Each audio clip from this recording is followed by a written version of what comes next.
to build long-term relationships with all parties along the supply chain. We don't tender our business every year.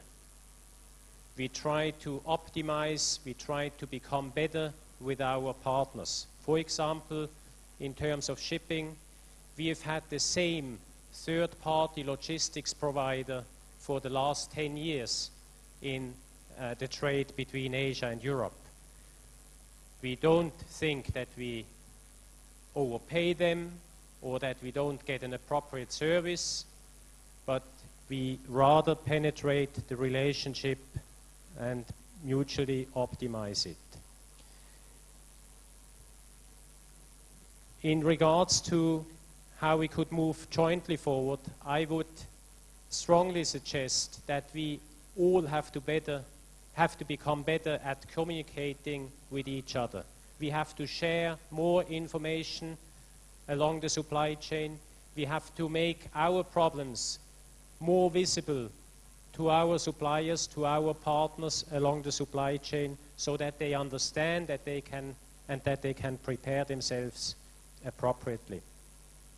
We have to be willing to, if we request people along the supply chain to take more responsibility, we have to be willing to share more information with them, to open our books to an extent. So that's a very important aspect. So communication, sharing information, I believe, is going to be key in the future, and I would be hoping that the ITC could also play a role there in facilitating some of these discussions with the partners and the network that they have. Thank you very much. Thank you, Bernard, for those thought-provoking comments. I welcome now the comments of Mr. Stephen Bell. Thank you, Minister, members of the panel. First of all, let me thank you, and Mrs. Patricia Francis, let me thank you for allowing me to be here. And I would like to also say job well done to everyone. For me, I listened very closely to what was said, and I viewed it similarly to what Bernard brought to the table, my expertise being more on the transportation side. I would love to see us explore more of the technical assistance for SMEs vis-a-vis market research. Normally, you would find that that is outside of their ability to afford it. I would also want to bring another point to reinforce what Bernard said, which is the matter of transportation, getting the goods from production to the market.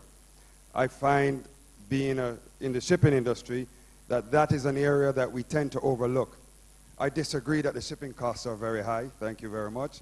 I think they're very adequate, being a shipping company myself. But the other area that was brought up is capacity. Yes, I'm going through quickly because I think it would be more important to get the audience participation here. Capacity issues.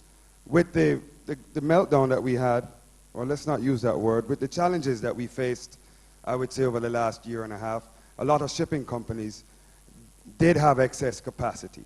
And what we have seen is by taking that capacity out of the market, we had a reverse first 6 months of the year where we ran into shortage problems in terms of not enough capacity. So it's going to be a situation where we have to work together.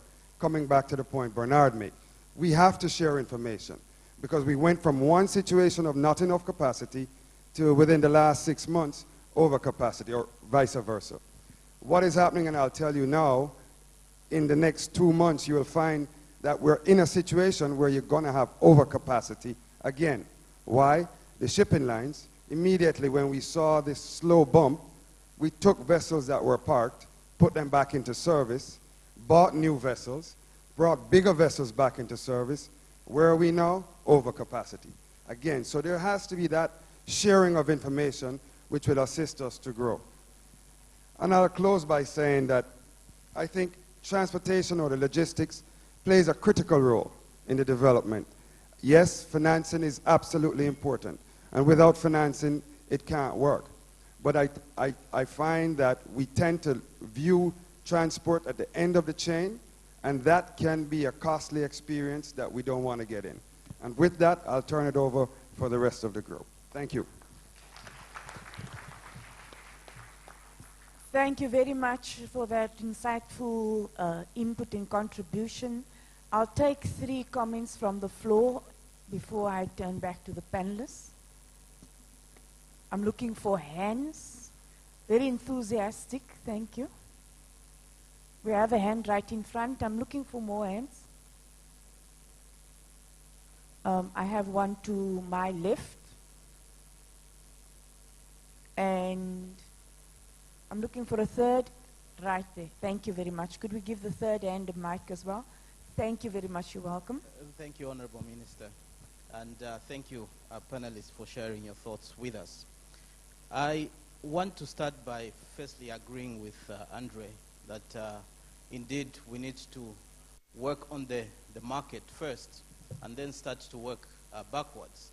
I can share with you, and Andre knows this very well, that Zambia has had to learn a very bitter lesson of working on production before you work on the market. And therefore you overproduce and you don't have the market for your products. Now, what I've wanted to hear, especially from Andre and Zan, is the issue of banking the SMEs. Because firstly, before you even talk about financing them, they have to be banked. And we found that, in Africa, for instance, 60% of our population is in rural areas. And these people are engaged in small-scale farming, but they are not banked. And therefore, what you see is that governments come in and produce and give them subsidies in terms of inputs and so forth. But this is not a sustainable way of financing these small-scale farmers, because then the resources are coming from government. There's this implicit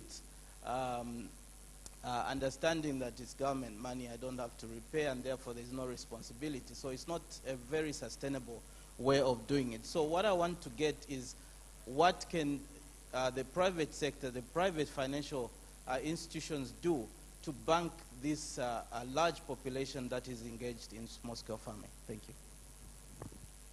Thank you. The hand over there. Hello. Chartered accountant from India. Could we just see if the mic is working, please? Hello.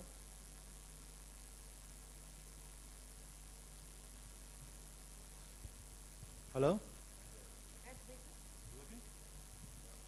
Hello. It works.